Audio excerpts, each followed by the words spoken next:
So welcome so far. Let's wait a few more minutes to let everyone arrive, and make yourself comfortable and maybe take a look into the gallery and see who else is here, maybe some known faces. I see some. Nice. Few people more entering. And if you like, I'm always curious, just to use the time until everyone's here. You can type in the chat where you're from, because I think we have a international group today.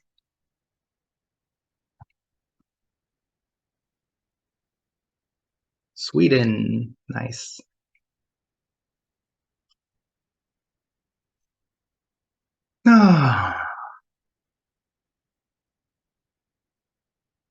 So Finland.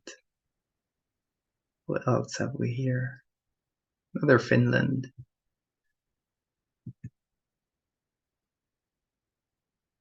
Few more people coming. Give it one more. Denmark, nice. One more minute.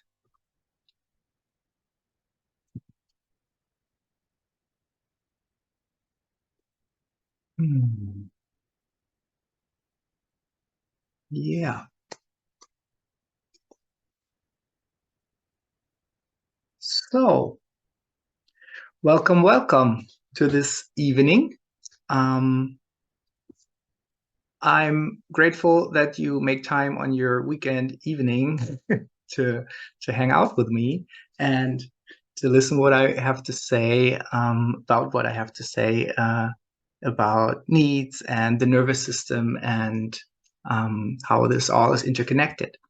But like, I don't know about you, but like, for me, still the activity from the weekend is lingering in me. So before I will introduce my team and myself, I recommend that we make a really short landing here together, just to really be present and enable us to be attentive for the next 90 minutes. So, you're highly welcome to put your feet on the ground, like whatever, how you're sitting. If you're sitting not like on a chair or something, then really place your sit bones really firmly on the mat or on the seat you're on. And let's take a deep breath together.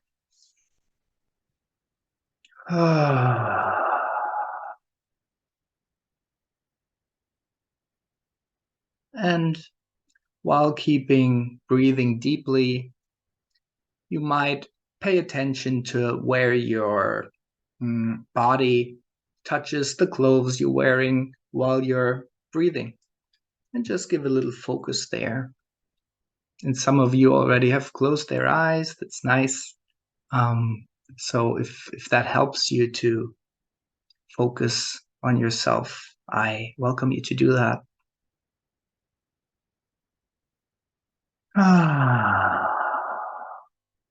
So having the attention on your breath and the feet on the ground, your sit bones firmly on your seat, I invite you to really gently and really softly, like, shift the weight to one side of your sit bones and really feel like how the pressure, yeah, for me in a good way, intensifies on that side. And you sink a little deeper into your seat. And taking a deep breath here. And then shifting your weight gently to the other side. And feel free to do whatever movement like helps you. Yeah, this is just an invitation.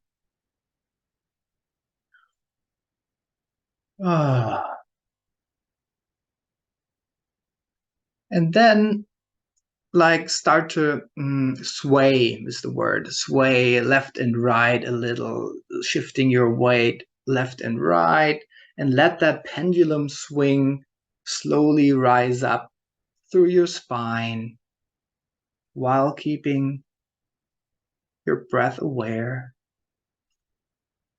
Until the end of your spine, where your head might slowly wiggle from one side to the other. Nice. Someone's outside doing this. That looks nice. And try to create an awareness for this solidity, the ground that really helps you and gives you a firm fixed point from where to move from. And this allows the rest of your body, in this case, your spine and your head and your neck, to really soften. So you have a fixed point and a mobile point.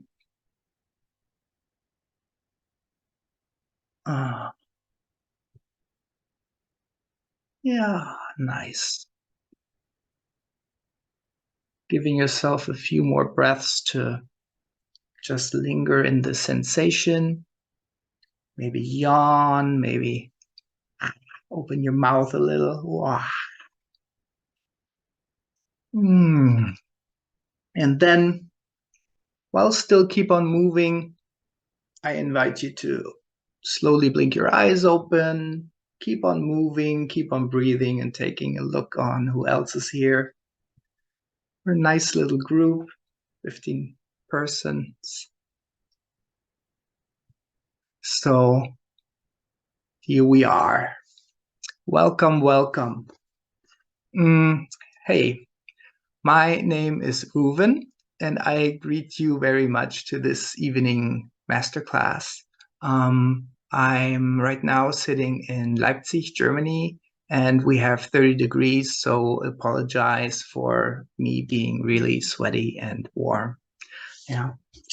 We have people from all over Europe here, especially the Nordics, and I like that because I hang out there a lot and I love it there.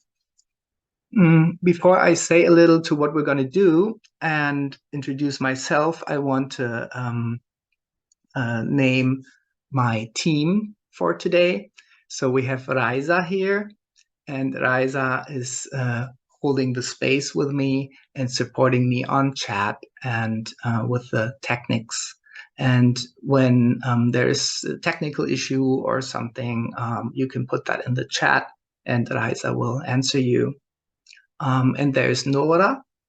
Nora is my assistant and co-producer or producer actually for my events in Finland.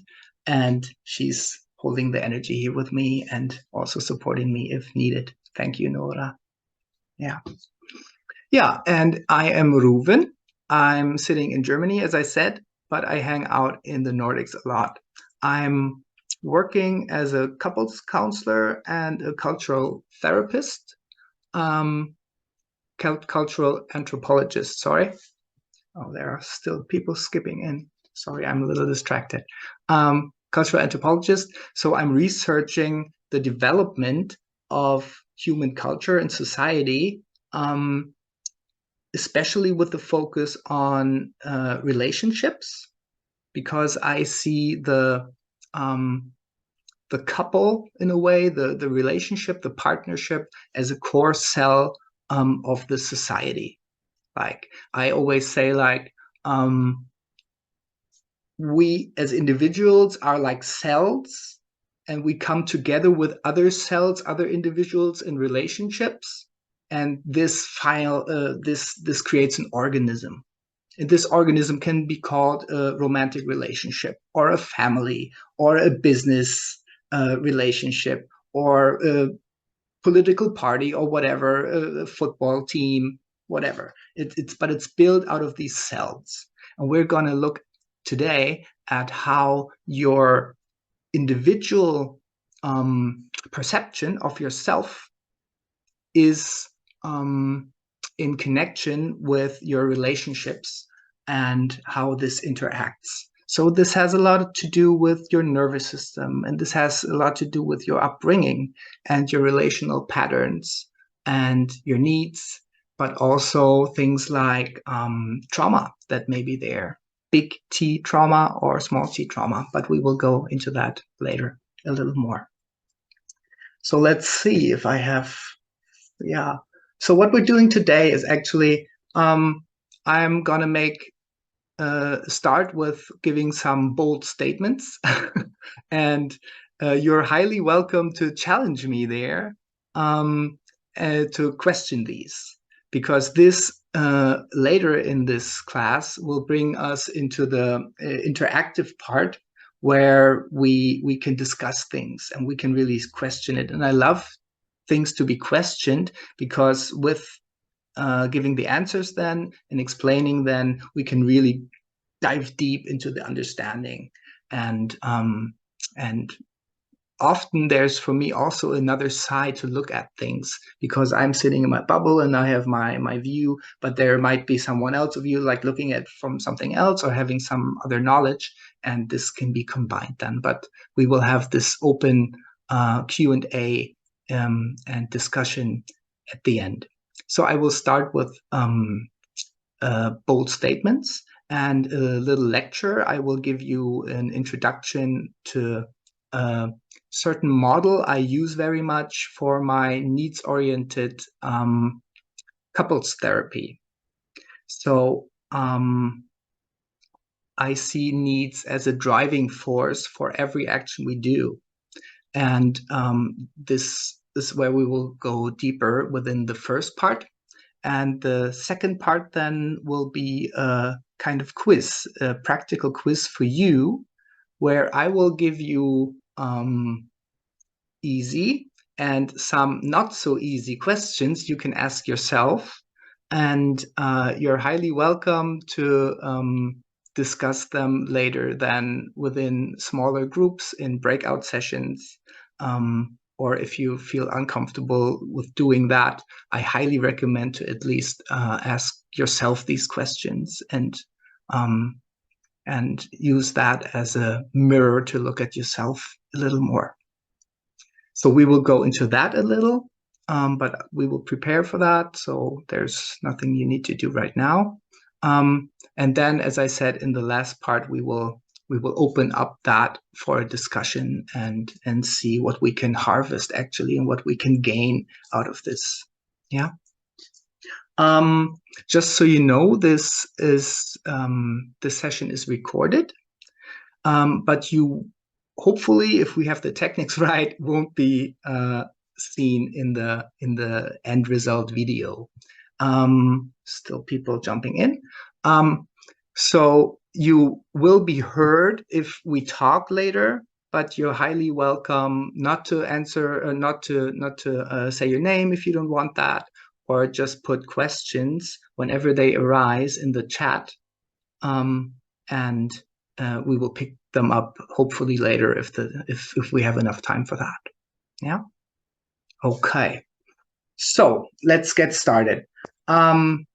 Actually, while doing this introduction, I already named one of my bold statements. The first bold statement I want to make is needs are the driving force for every action you do, whether it is consciously or unconsciously. So an action would be breathing. An action would be buying myself a new car. An action would be writing the crush I have that I met on the last dance party a message. Or an action would be buying myself groceries or going to bed or whatever. Without needs, we wouldn't do anything. We would just be there in some hibernation state. And the second bold statement I want to make, our nervous system is responsible for fulfilling these needs. So needs are the driving force for everything we do. And our nervous system figures out, or that's not really correct. It doesn't figure out anything, but it triggers actions that are supposed to fulfill these needs. So we will go into that a little. The problem with that is our nervous system is in a way primed. It is conditioned. Our nervous system, we can only touch that very briefly, but I'm trying to break it down very easy so we can use it and not have to study psychotherapy or neuro psychology to really understand that. Our nervous system is actually a part of a brain linked to almost every cell with your body. It's nothing we have to believe in, like the chakra system or something. It's like a thing you can like see and grab and measure, that sends impulses to the brain and tries to, as I say, fulfill your needs. It does that with having a born range of variety, and you all know that this is fight, flight, freeze, and every animal has that, and we're coming from animal kingdom, yeah. And with humans, it gets a little more complex. But if we look at it precisely, everything we do when we're so-called triggered also goes back to fight, flight, and freeze in a way. Yeah. So our nervous system with our upbringing gets a variety, gets like a toolkit of ways to deal with certain situations so our needs are fulfilled. I give you an example. A baby shits in his pants and is uncomfortable and therefore makes sounds that help comes and it's cleaned again.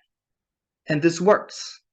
And the system, it's not actually something conscious the kid does. The system realizes, oh, this works, so we'll do that again. And like this is actually what we intentionally do when we raise a dog. Yeah, we have a whistle and the dog knows, oh, if I hear that whistle, I get my treat. So it means I have to come to the owner. And like this is actually conditioning, and our nervous system works the same way. Yeah. So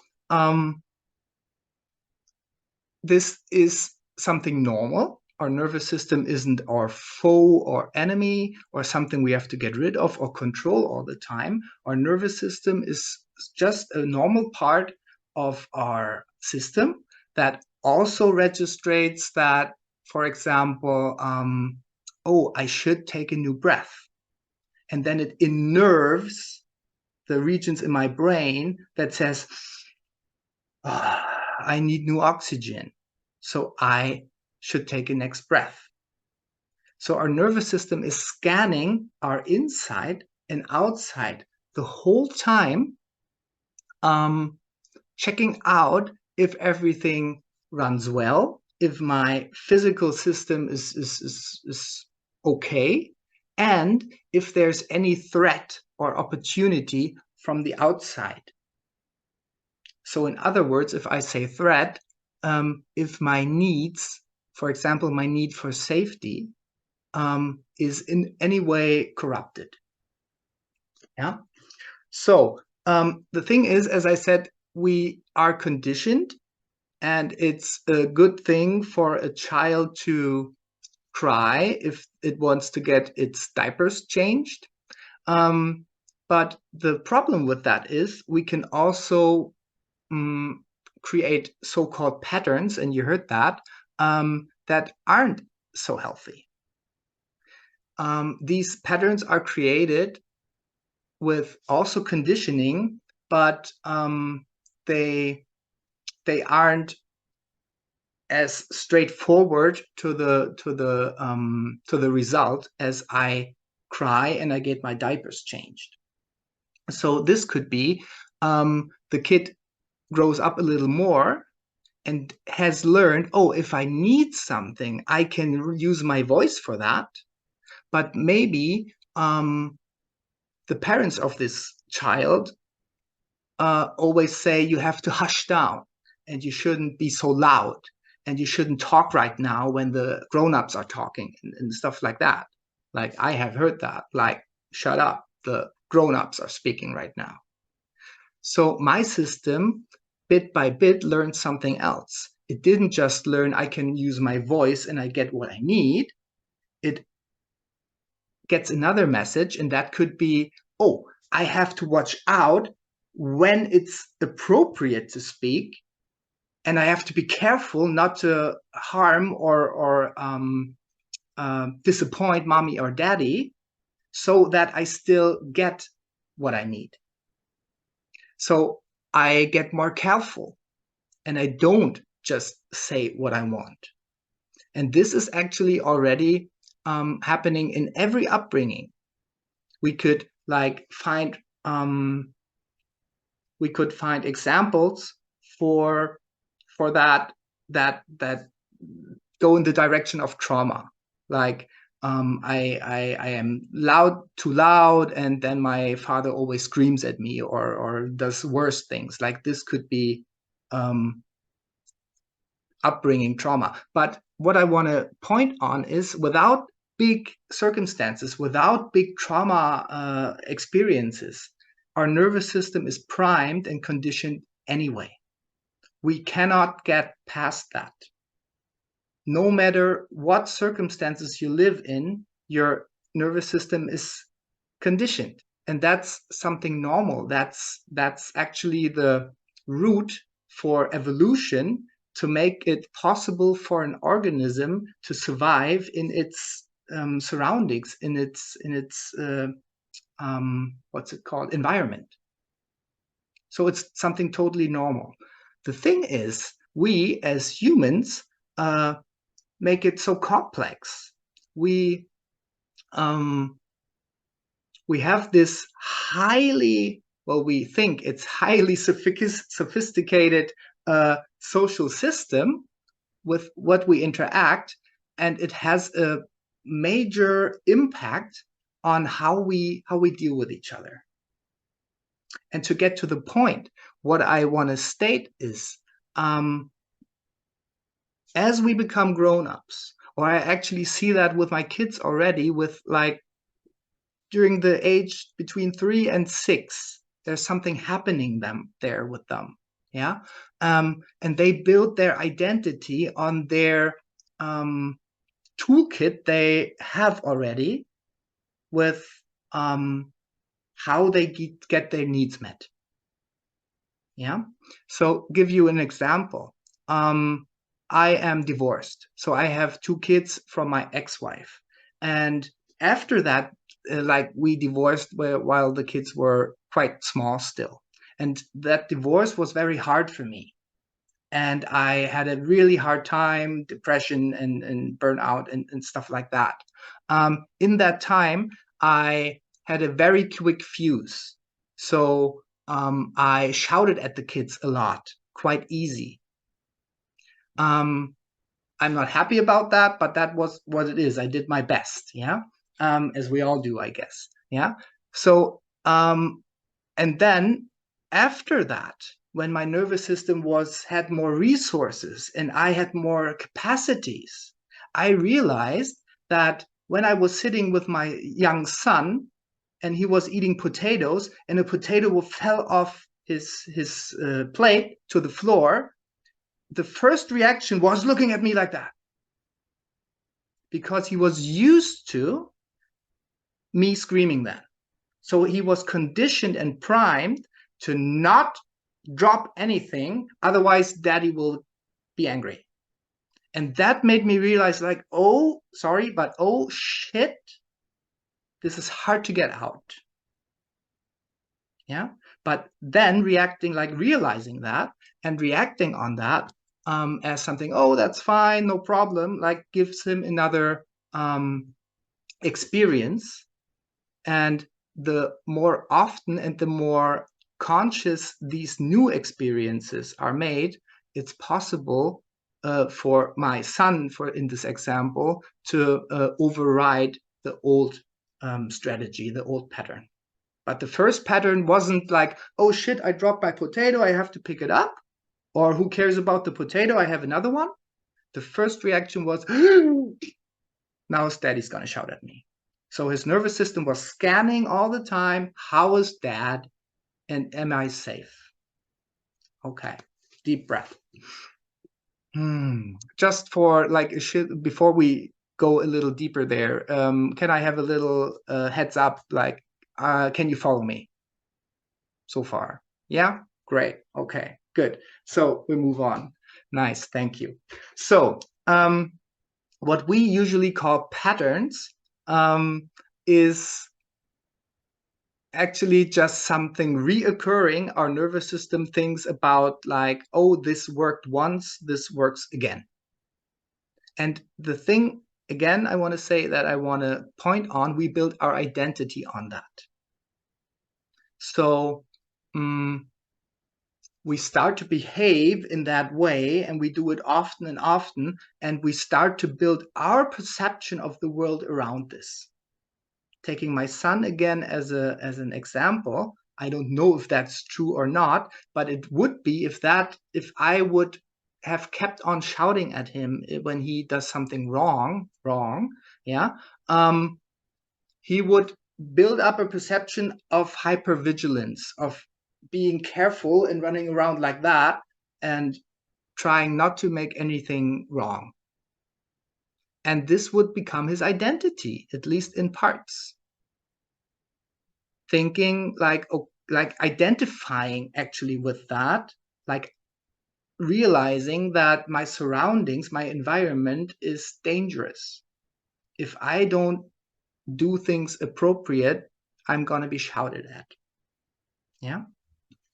So the thing is, we have studies with twins, the same upbringing, like they have the more or less, or actually they have the same DNA and stuff like that. Yeah. And they live in the same family, but the social interaction is slightly different because it just is.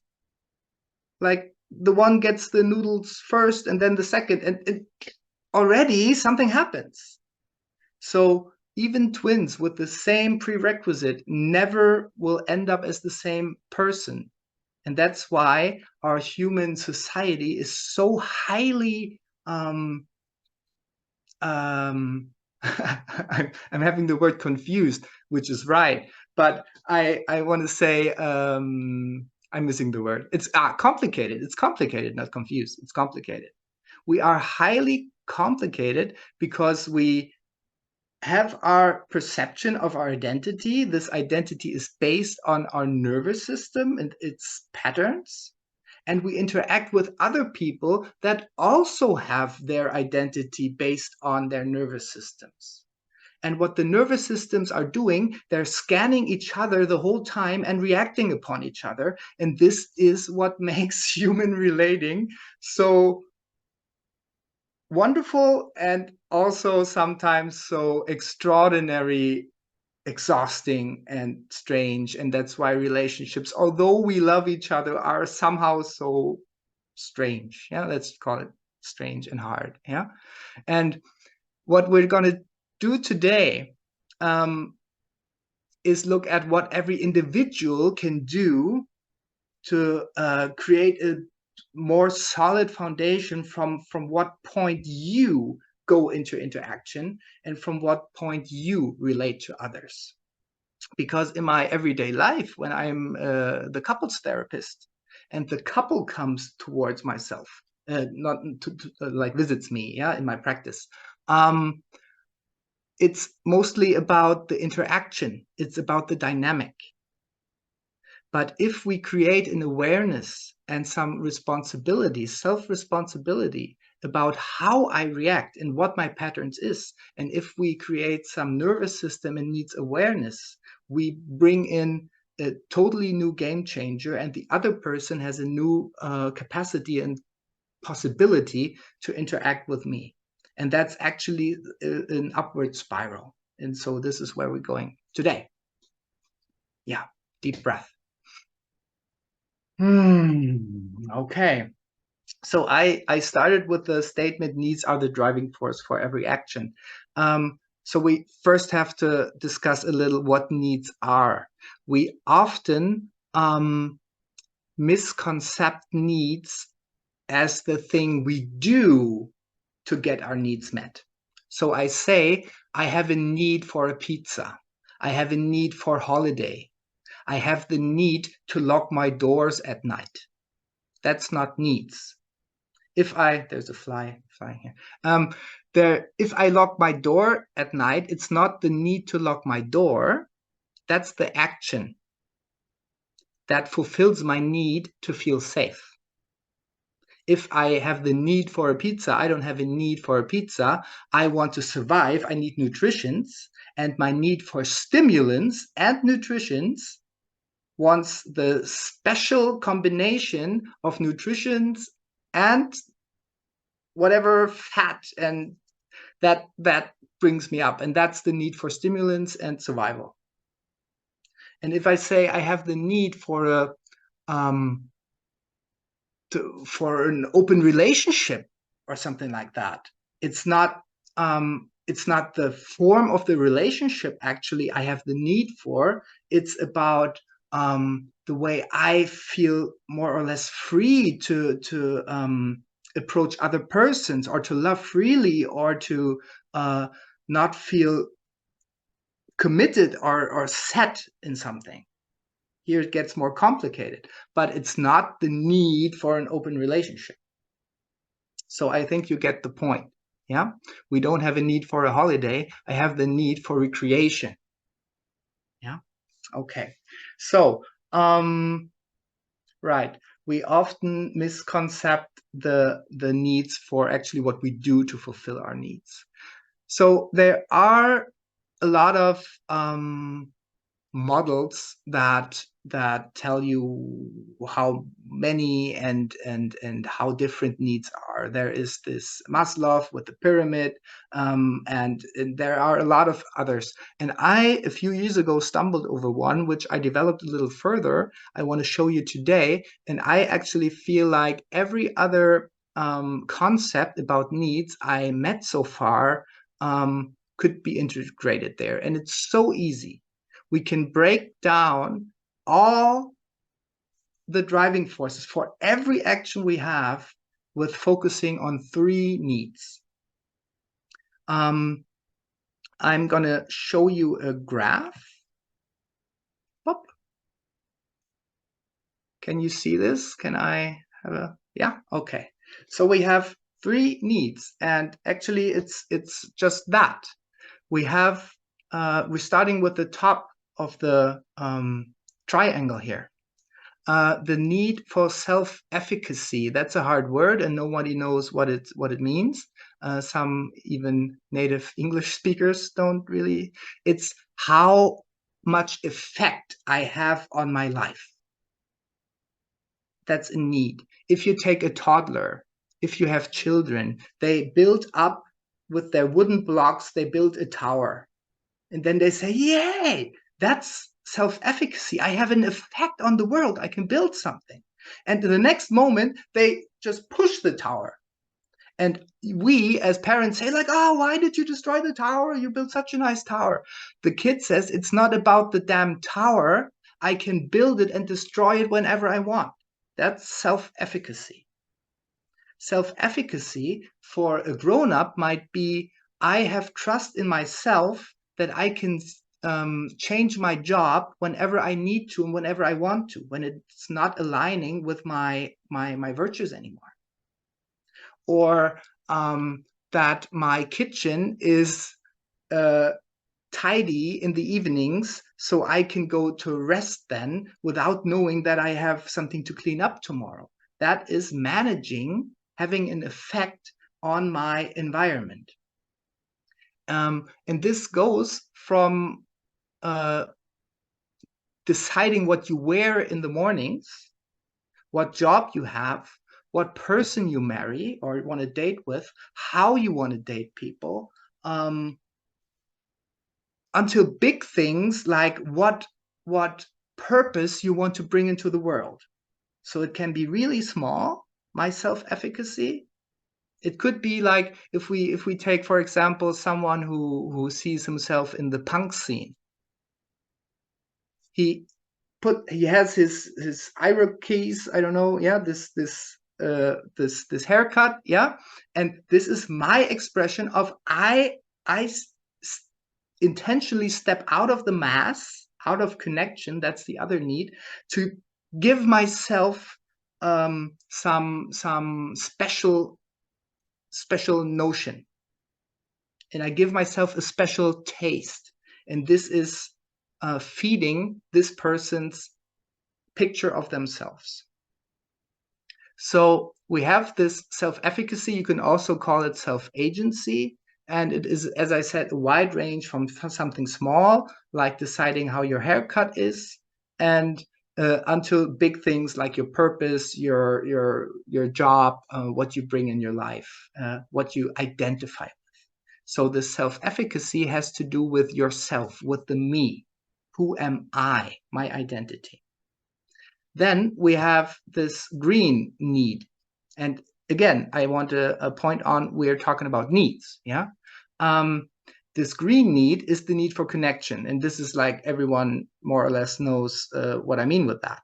Connection is human connection. And that's the basic need. We need connection.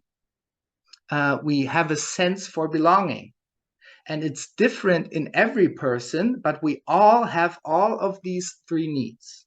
It's not that you just only have the connection need and not the other two. We all have them, but in different amounts. The need for connection is very known in a way, because we build our social life around connections. Yeah.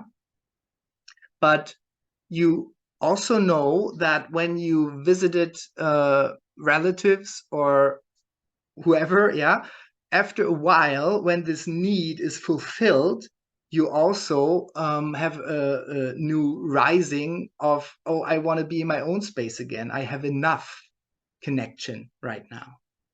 So then your need from connection shifts back to, I want to be autonomous. I want to be in my own space. I want to be alone. This is, again, more in the self-efficacy then. I want to have, I just want to sit there and read my book, for example. Yeah. Bringing me to the third and last, actually, a need. Reading my book is stimulants. Stimulants starts with watching Netflix, going for a walk, everything you consider as your hobby or your passion, everything you actually do or intentionally don't do. If we take meditation, yeah, meditating, like bringing everything that comes in on me out and reducing the stimulants, is also like in this group of needs for stimulants or reducing stimulants. Yeah. And this is actually everything. So we have stimulants, and stimulants is about feeling alive. If my physics are stimulated, if my mind is stimulated by poetry, if my body is stimulated while I'm running or playing football or whatever, or kissing someone, then I feel that I'm alive. So stimulants is about liveliness and euphoria, if you ask me. We all have the need for being alive, liveliness, and euphoria. We also have the need, again, for self-expression, self-efficacy, for bringing our personal blueprint into our environment. And we have the need for connection. And this is actually all. And this is where I want you to challenge me later and ask me questions. How does this fit into your three? Yeah. Taking up the example I had before when I said I have the need for a pizza. This is actually, as I said, the need for stimulants. to feel alive, I need nutrition. This is the really basic, lowest level way of I need to get something in to be alive. And as soon as I have nutritions, I ask myself, how can these nutritions taste a little better? Otherwise, we could eat rice and just be fine with that. But as soon as we have rice, we ask ourselves, how can we make it a little more delicious? And then human culture is so cool in creating things like curries and stuff like that, where we're like eating that and it's like, oh, wow. And this is stimulants. And if we like bring that up and enhance that even more, the stimulants becomes euphoria, where you are really in awe of things. And now look in our culture, how much would you rate our culture being euphoric? Yeah, I mean, yes, we're going to ecstatic dances. We have our special places where we can be euphoric. And we're going to sports, and there it's allowed. Even the people watching the sports in the arena, they are allowed to be euphoric. But in our everyday lives, we don't have this liveliness and euphoria. But we have a need for that. And culturally, to have it contained and in a way safe, we created special places for that, like the football arena or the choir you sing in, and or the restaurant you say like, and stuff like that. Yeah. Okay. The thing is, these three needs, and there are no more, actually they contradict each other, and that's the problem. Now the problem comes because when I am in a relationship, I am in connection, and I feel I need a little space for myself. My partner might say, oh, I actually want to spend time with you. So I have to decide if my need for harmony and belonging is more important than my need for expressing myself and actually wanting to have some time alone right now. And this is again where the patterns come in, and I've been talking about that earlier. When I learned that if I do what I want, makes the love of the other withdrawn from me, I become a people pleaser.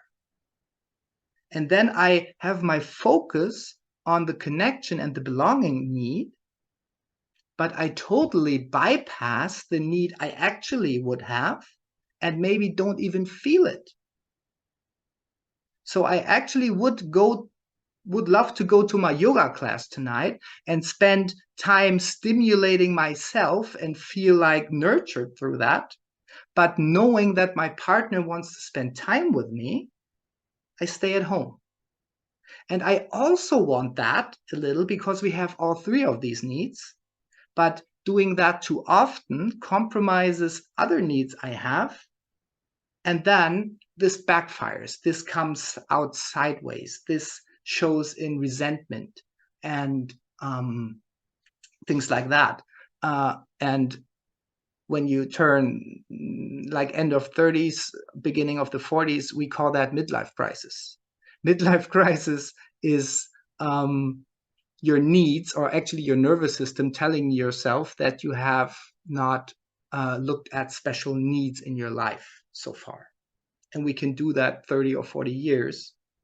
But then your system says, hey, we also want to have something else. But usually, I'm coming back here, usually this backfires then, and we totally jump into the other direction, and we don't find a good meeting point between all of the needs. Yeah. Can you follow me so far? Are there any questions so far, just to like, so we can move on from here? Okay.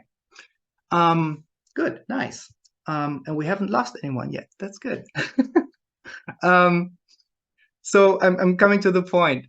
The thing is, we an other different way, a certain awareness for this, and this I gave you already.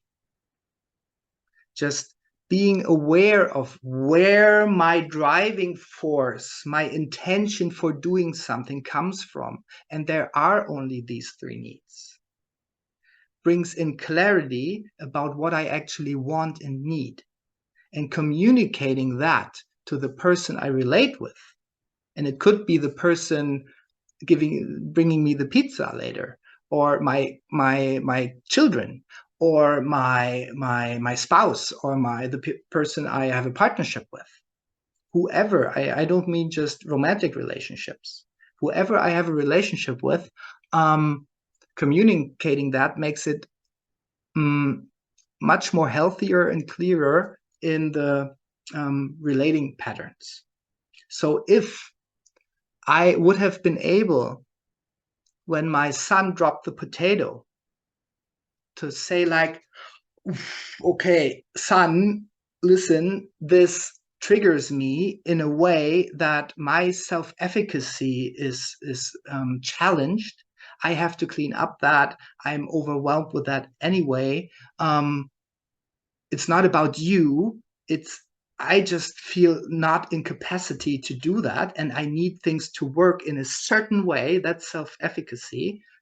So I don't feel overwhelmed. You cannot communicate that way to a child, but just to understand it, he wouldn't have needed to take it personally.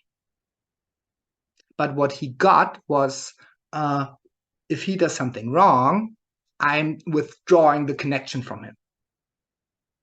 So our relating is highly filled with misunderstandings. If I want to go to my yoga class tonight, that doesn't mean I love my partner less. But my partner says, I want to spend time with you, and you have been to your yoga class last night and the night before. Why won't you spend time with me? And that's actually not my partner speaking. That's also a pattern speaking, trying to secure the connection. Yeah, I want to let that sink in. That was a good one. Yeah. Okay, so just once more before we bring in some action here. These needs contradict each other a little. If I need certain things just the way I need it, self-efficacy, it's hard for others to be in connection with me. The opposite, if the connection is so important for me, I put my self-efficacy needs and my need for expression behind, and I become the people pleaser. Or I become anxious attached. And the other thing would be, if we want to call it in attachment theory, avoidant attached. Oh, this is too close. I need my space again. I need my self-efficacy, how I call it. But it's the same with the stimulants and the connection. Like we can read, it's hard to read a book together, but you can do that. We can go to the yoga class together. And then it's something that nurtures and enhances the connection.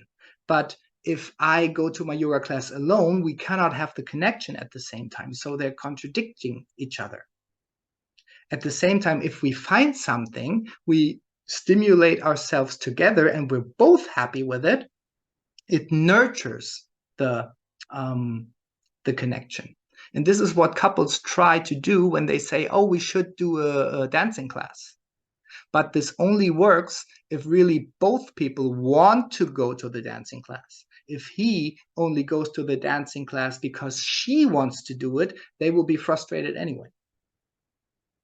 So it's about asking yourself what you really want. Yeah. And actually the stimulants is the screw where you can decide in which direction you want to go. Do I want to nurture myself, or do I want to nurture the connection? While the connection and the self-efficacy are, in a way, a status. I either feel connected or not. I cannot just go like that and then feel connected. But I can do something with you, stimulants, shared stimulants, so we feel connected later. So with the stimulants, we have a tool, we can do something. But this takes responsibility and this takes action. Yeah. Okay. So enough said about that, and I can, like, you know, or you realize already, I could go there for days.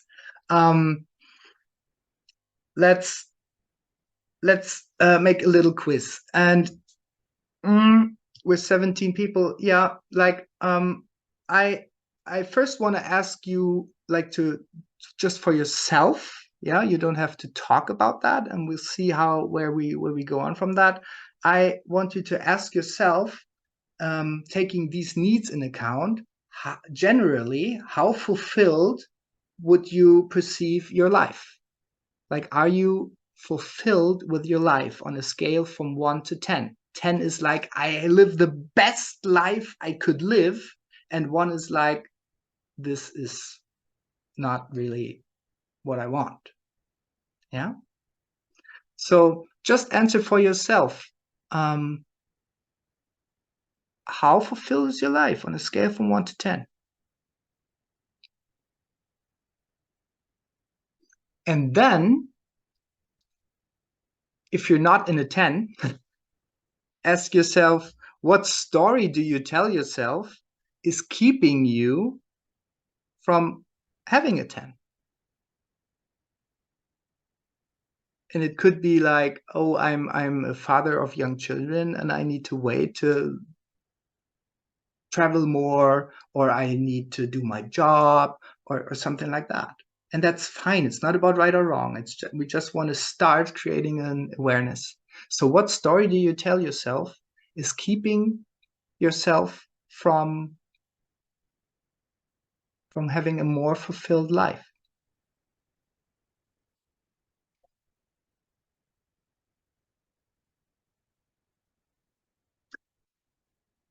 And now, as an interim, um, having these 3 needs, again, the self-efficacy, the connection, and the stimulants, which words or aspects would you associate with these needs? And we don't need to make a doctor's thesis out of it. Just real, what comes up if you understood what I mean with self-efficacy.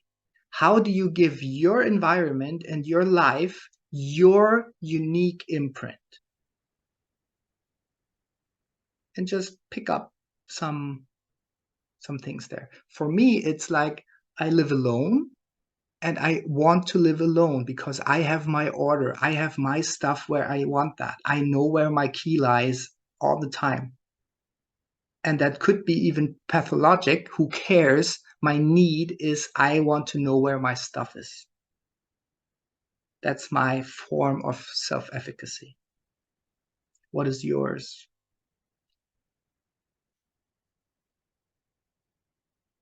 And what would be words or aspects that you associate with belonging? And that could be even pictures coming up, like holding hands, spending time together, harmony, having a certain form of communication.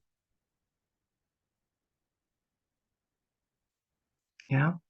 And those of you who have heard about the love languages, here the love languages come in.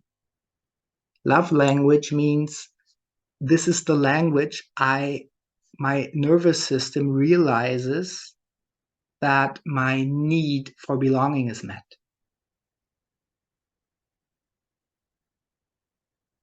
Yeah. And what words or aspects do you associate with stimulants? And that could be binging Netflix.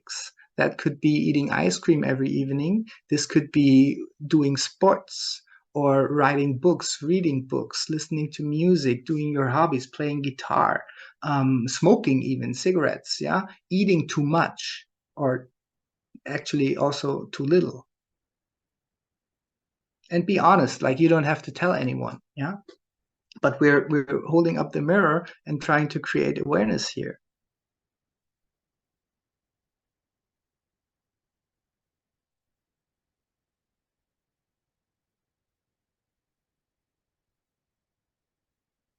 And having had a little time just to, like you all personally, dipping into each of these three needs, I ask you now, how fulfilled is every single need in your life? Again, on a scale from 1 to 10. It could be that your connection need is a 10, but you're a people pleaser and your self-efficacy need is a 0.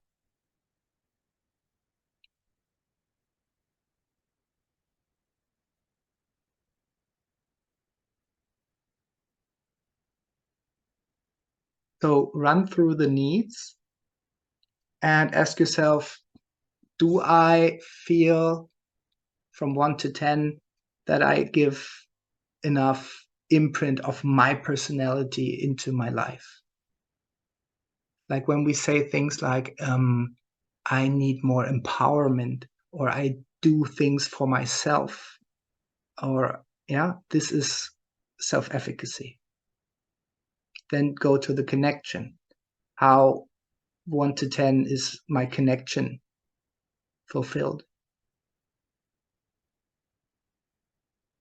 And then go to stimulants, like, am I bored all the time? Am I distracted all the time? Am I so busy that I cannot do the things that I actually feel euphoria for? Or do I feel like, no, it's actually a good level that I have space in my life to do things? And you will realize, thinking about it that way, that the needs are connected. The more space you have to do the things you love, the more self-efficient you feel. The more things you do with other persons, the more connected you feel with them. Okay. So, the idea now is, like, we have two ways of moving on. One would be, we are creating small groups of three people in breakout rooms, and you get a little time to go a little bit deeper and share about that, just your thoughts, maybe even just thinking out loud and showing yourself in that in a way that you feel comfortable with the others. This is version 1. Version 2 would be, not all of you are into that, and the group would get smaller and smaller. So we take the bold ones from you, and like we stay all in one group and just have 2 or 3 or 4 people share in the big group, so we can all relate. But why we do that? It's not just to keep you busy. We are social beings. We all have a need for connection, and hearing from others, reflecting on their inner driving forces, their needs, helps us self-reflect on ours and put us in relation to the other. And just to tell you a little secret, this is what couples therapy is all about, actually. Yeah. So, and this is not just for romantic relation, this is for creating compassion. This is for creating connection. This is for creating a sense of, connection and belonging, and feeling that the other one is human too. So, is anyone not in for breakout rooms? Okay, may I see something like that, or use the reaction buttons on your Zoom, or it's like, do any movement now if you're not into breakout rooms. So keep on doing the movement. Okay, 1, 2. We have a few that are not in. Okay, this isn't as easy as I thought. I feel not all of you are in, but most of you. Are there some that would share in the bigger group? Is there one? Yeah, I have one, two. Any more? Yeah. Okay. Yeah. Okay. Yeah. Okay. We have a maybe. Okay. And I'm there. So I think we are a so small group that we can stay together and like then we have more space to talk about it. So yeah, I invite the person that wants to start to reflect a little on what we just did and talk about yourself using this distinction of these three needs. And if there is a question before, so you understand it really, you can just go for it. And then I will ask you another question, and you can see if you wanna go a level deeper or not. And Aini, is that your name? Is that right? Do you wanna make a start? You seemed so motivated. Yeah. Okay. So thank I can you. try. Thank you for doing this. Thanks. Okay. I have to open your. I made a picture of your needs pyramid, and I try to. Yeah, I was thinking about points for the single needs, you know, for the three needs. And I made a 3 for my how well am I with my life. And then I was looking at the topics, and I saw that even though I have to juggle a lot because I'm in burnout, I put the self-efficacy very high. So everything I give myself, even though I can't give myself so much, the self-efficacy is the most important for me. And the connection is the lowest. So self-efficacy is maybe a 5 compared to what I can do at the moment, and the connection is a 1. And then I was like, okay, but I have connection to myself, and I have a connection to the bigger picture. So maybe I can make a different. Maybe I can put a 3 there, but the people are missing. Yeah, I get what you mean. Yeah. And yes, I mean the stimulants and the self-efficacy come together a bit, and but it's not because I cannot go out so much and so on. I had to put a 3 there also. So I don't know what else can I say. I mean, some topics or so maybe for some. Yeah, I'm interested in this. You said like your major need is the self-efficacy. Yeah. We just had some disturbance sound. I was just distracted. Right. Right. Your major need is the self-efficacy.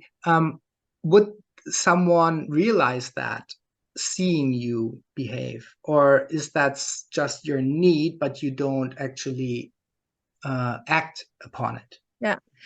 Yeah, I was really thinking about that also. How much is hidden and how much am I going forward with it? Also, with the thinking of if when I'm looking for someone to have a connection or a relationship with, what do I show about me? And I actually, I'm not, for instance, I cannot do small talk. I always like to talk about things that can be done, or that we can think about how we can do something or so. So I think I show that a lot also. Yes. Yeah. Okay. Even in the topic of relationships. I mean, that's why I'm here also, because I'm very, very, I like to think about it a lot and try things out also. Okay, so just to make sure that I understand you right, you feel the highest need in the self-efficacy. The connection isn't, like, at least not connection to other people, isn't that important for you right now. And you are in, like, busy and don't have that much capacities right now because of burnout. So you cannot live all your stimulants as you would want to. Yes. But you still say that your fulfillment of your life, in a way, only was a 3, if I remember right. Yes. Yeah. Yes. But if you say your need for self-efficacy is in your focus, and it is the highest need, why do you only reach a 3? What would you say there? Maybe it's what I no for the the self-efficacy I reach a 5, even though I can't do a lot. Yeah, I split that up, and actually the connection and belonging is the need is there, and maybe. Right. But I know myself. If I don't have self-efficacy and have a connection, I would always try to have more self-efficacy. So the connection will always be below, but actually I need it. I know. Yeah. Great, thank you, Aini. And that is a really crucial point you're naming there. That's actually you saying, I have the need for connection, but before I can go into connection, I need to have a certain amount of self-efficacy first. And yes, this and after. And after, yeah. And this isn't given yet, because the circumstances and the capacities aren't there. So your system decides to cut off the connection part a little more and give your focus on resourcing yourself. Yeah. Would I? Yeah. And yes. And this is your nervous system acting there, following the best interest for you.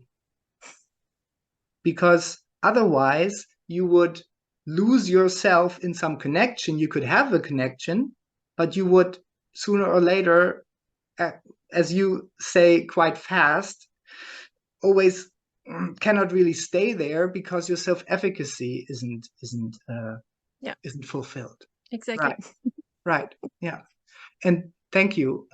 Thanks so much for showing that. Yeah. And that's a wonderful example for seeing where the nervous system then comes in and how it sets priorities, which wants to secure our biggest need right now. But the problem is we have all of them. And that's something like we make compromises. So I need, with your example, you could say, like, I have the need for self-efficacy and I'm giving my focus on that, at least with a 5. But actually the feeling for my whole spectrum of fulfillment, it's just a 3. Because there are others, and my system doesn't know how to not compromise the others to fulfill this one. It could be the other way around, with someone being a people pleaser, like I was most of my life. When I put my self-efficacy and my self-expression aside, because the most important thing was that my partner is happy. And I had times where I would say my connection is a 10, but my self-efficacy was a 0 or a 1 or a 2. And then this comes out as frustration. This comes out as resignation. This comes out as anger. Within the next fight, I blame my partner for not giving me the space, although I didn't take it. Yeah. Okay. Is there someone else? Like, I'm time aware, but is there someone else wanting to jump in and feeling inspired to share a little, and like you realize at least by now that this can become vulnerable, like looking into the mirror. Is there someone? Want to give it a go? Okay, 3, 2, 1. Okay, then let's keep it with examples. Yeah, and that's totally fine. Like we're a random group, and yeah, but what I want to point on and what I still want to put some emphasis on is how first realizing that there are 3 needs and your nervous system is giving you impulses for fulfilling the most important need right now. But we have to be aware of that we also have others, and that we might not behave in a healthy way with the neglected other needs, with just focusing on the one. And this is why I'm telling you this awareness, at least asking you, where do my actions come from? Why do I behave as I behave? Why do I stay at home with my partner, although I actually want to go to my yoga class? Or why do I shout at my kids just because they are too loud or drop their potato? Why do I have to know where my partner is all the time? And I can give examples and examples. There's nothing wrong with it, but ask yourself, where is this coming from when I say every action and every thought and every impulse you have is triggered by one need you have? So this might be a little depressing or like opening Pandora's box. And that's actually where I want to get you, because we have to dive through this layer of identification of I am just that way and this is just how it works and I'm just a victim of my circumstances. And we have to dive through that a little and now find the empowerment. And this is where the integrity comes in. For me, integrity is created with 2 requisites. Is that a word? Yeah. We need 2 things to gain integrity. One thing is the awareness, and this is what I want to offer you with seeing your actions through the focus of these 3 needs, and self-responsibility. So if you put awareness together, if you combine that with self-responsibility, this enables you to act from integrity. So I could realize with my awareness that I rather stay at home with my partner, although I feel I would actually rather go to the yoga class. Then first is the awareness realizing that, and not just telling myself this is the way to do it. Just awareness, oh, I'm realizing I also have another part in me that wants to go to the yoga class. And then being self-responsible and not putting the responsibility to my partner and saying like, oh, if my partner has something to do, then I can go as well. Or if my partner says, oh, I'm happy if you do yoga, then I might go. Yeah, I have to step up and say, actually, I would want to go to the yoga class tonight. How is it for you? And then we come into some connection and negotiation. And yes, that is hard if the other one doesn't bring this awareness and responsibility as well. But this is the start. This is, yeah, actually the start to change your behavior and your identification with your patterns into actions that feel more aligned with what you really want. And I'm not talking about just pushing your ideas through or just doing what you want and not caring about what your partner or anyone else thinks. I'm not talking about that. I'm talking about staying relational and staying in communication and authenticity, but not expecting life circumstances, including other people, to just offer me things. I need to go for what I want, and I have to give my close people the same allowance. So integrity comes from integration. Integrity is often just a term like, oh, we all know a little what this is, but not really. Integrity comes from integration. Integration means I have different parts. One part wants connection, and the other part wants to go to yoga, and another part wants something else. And I need to integrate all of these parts, my inner child, my inner victim, my self-blame, do the work, not all of it, but I have to create some awareness for my parts and integrate them. Also, my shadow aspects that might tell me, or that might act sideways in a way, that bleed over the other from wounds I'm not even aware of. That's what we call shadow. Yeah, like I always get angry at my son, but I tell myself I'm a good father. No, you're not. You have to look at why you shout at your son, and then I shed light on the shadow. And this is integrating my actions and my patterns and my driving forces. So integrity for me is not becoming perfect, and not about blaming or shaming myself or optimizing myself in the best way. It's about having an interest of where my impulses come from. There's nothing, like I said in the beginning, we all have a nervous system and it's conditioned in some way, and there's nothing wrong with it. We cannot get around that. But if I want to take the lead and responsibility for creating a life I feel is more or less fulfilled, I need to take the action.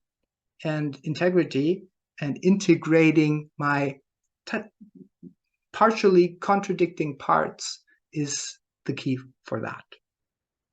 So that's why I call my business Evolutionary Integrity, because the integrity is the part that allows the development, the upward movement, in this case, the social evolution.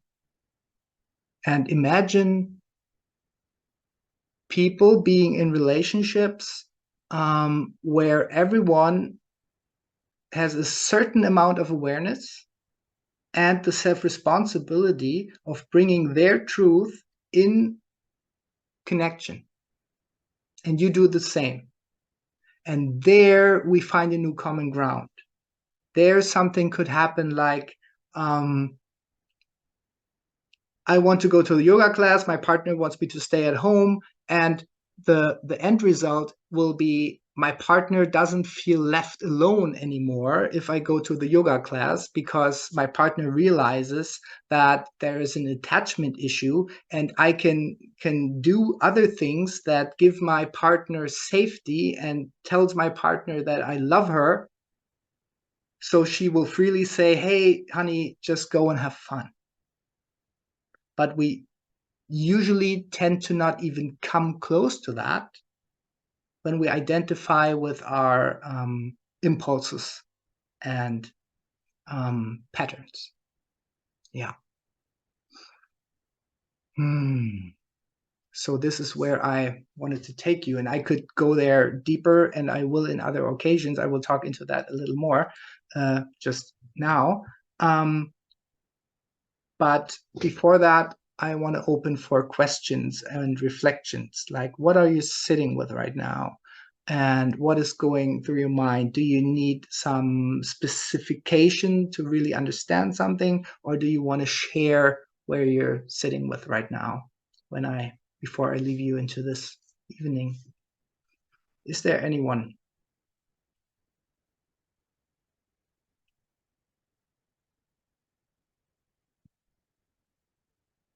Skipping through here. And I need you talked before, yeah, if there's still something sitting with you, you're invited, sure, to bring that up. Yeah, you can go a second time if you like. Anyone else? What are you sitting with? Okay, everything seems to be clear. Yes, Yes. I want to say that it's very, very sad to have this urge to play it out like you just explained to us, and there is no, the other one is hiding everything, you know. Mm-hmm. And I mean, I think we had this before. And it's yeah, maybe I make a statement to people who don't don't have the who cannot speak out. I mean, this circle here is different than if you are in a relationship, of course. Right. Mm-hmm. But actually, I think that talking about something doesn't have to be perfect or something. It's just like I explore, I feel I need this, and suddenly you realize, there's something behind it, and maybe I can say that too. And then the other person says something, and then it's a path that leads somewhere if we started. And yeah, I'm on this side that I long so much for people who do that. It's not only romantic relationships, you know. Right. It's everything. And yeah, it's so this yeah, we all need it so much, just because we have to get to our humanity again, you know, and see where we are, or maybe a little glimpse of it only, and then we can go forward. Yeah, and that's beautiful, Annie. Thank you so much. I totally agree. I totally agree. It's hard to be in a field where you're the only one having this yeah, I don't want to say need, this impulse to Urge. urge, yeah, to behave like that Yeah. or to communicate like that. And sure, you also said, like, one of your last sentences was that is the possibility for us to move on. That's what I call the evolutionary part. But we have to start somewhere.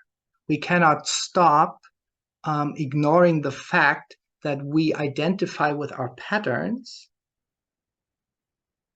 just because others make it hard for us because they still identify with their patterns. If we stay there, we complicate our lives as we do right now, but we have the possibility to spread information like that, to create a sense of trauma awareness, to take responsibility and do our best, not becoming perfect again, but doing our best to step up and bring that into vulnerable communication. And as you just said, and then this like impulses the other, and this person sees like, oh wow, you're sharing from vulnerability, that makes me open up too, and then we have an upward spiral and not just some trigger ping pong as we usually have. Yeah, and we have to start somewhere, and I'd say let's start with ourselves. Yeah. Okay. Okay. As I said, we could go even deeper. I highly invite you, especially when this group like is a certain size. You are welcome to just send me an email if you have questions, if you have thoughts, if things come up and you say like, actually I disagree, or what would you say in this special case, or I didn't want to name that in the whole group, but I actually have this and that case. I will gladly refer and come back to you then if this moves in you, because I actually want to bring something moving in you. I wanted to like give an impulse so you think about, and if it's just the thing that you think about, these three needs in the triangle, where do your actions come from? When you move into the evening today, What is your need? My need now is stimulants. I want to party that I did this now, and that's like more or less, I'm glad. Yeah. And that then I want to have my pizza. I need some stimulants. And then I need rest. That's all stimulants. And that nurtures my self-efficacy. And tomorrow I will wake up with a nurtured self-efficacy and start into the day and create. This is how I think when I'm talking about these needs. Yeah. Okay. So if you want to go deeper there, text me.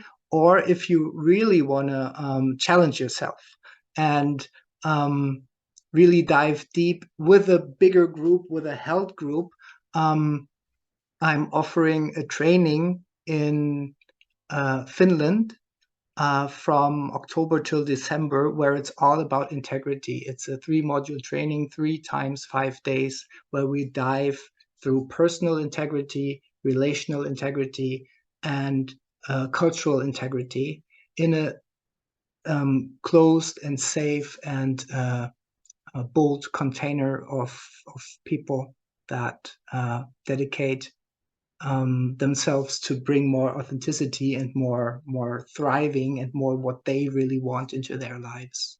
Yeah. So this is the commercial break. Oh, there's a question.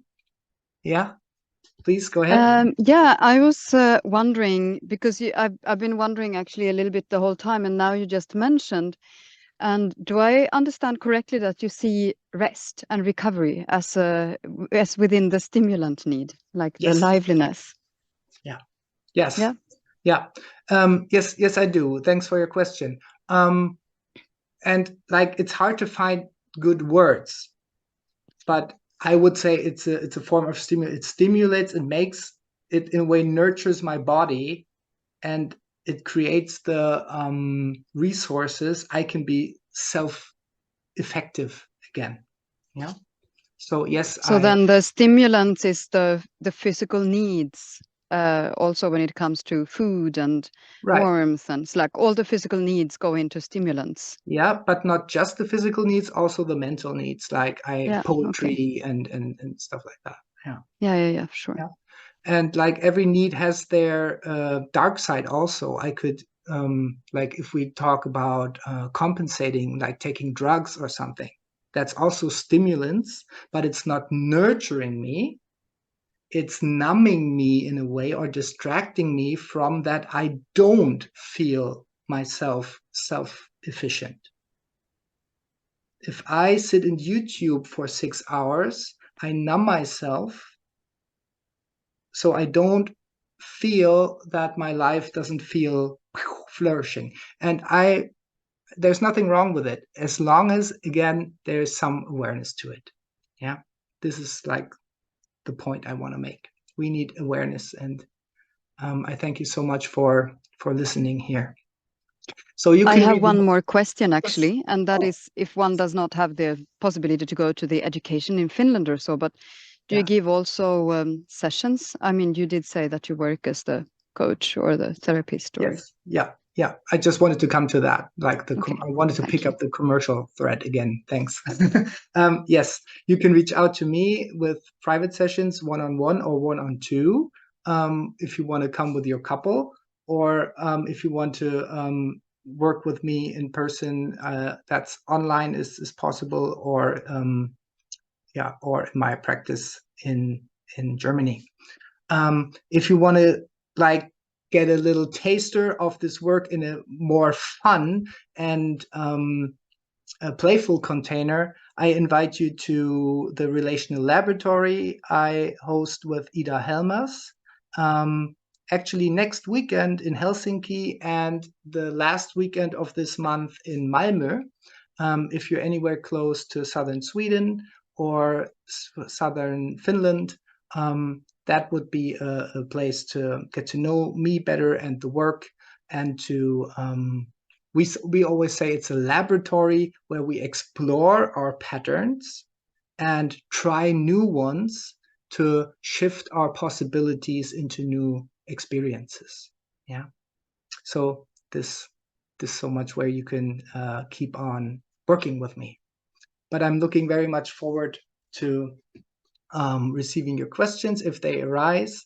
And for now, I'm just grateful that you spent your evening with me, and that we, I just wish you a wonderful rest of the evening, and am very grateful for your time and attention. Yeah. Okay. So, all the best, and reach out if you. Katharina has one more. Go ahead. One more question. In your work, because now we've been speaking a lot about the consciousness of things, like the mental understanding. And in your work, in terms of nervous system and so, do you work also somatically in the body? Do we work in the body, or do we then work like from the up and down through the mental understanding? I do somatic work. Like the relational laboratory is all somatic, and I work somatically with couples and with individuals. So the best way to regulate a nervous system and to give new impressions into your system is the somatic way. So I've been talking 90 minutes now, and we could have the same experience within a few seconds if we would use our bodies, but we need a little information beforehand. So yeah. Okay. But we're over time, and I want to honor your time. So we're going to close now. Thank you also, and all the best to you, and bye-bye.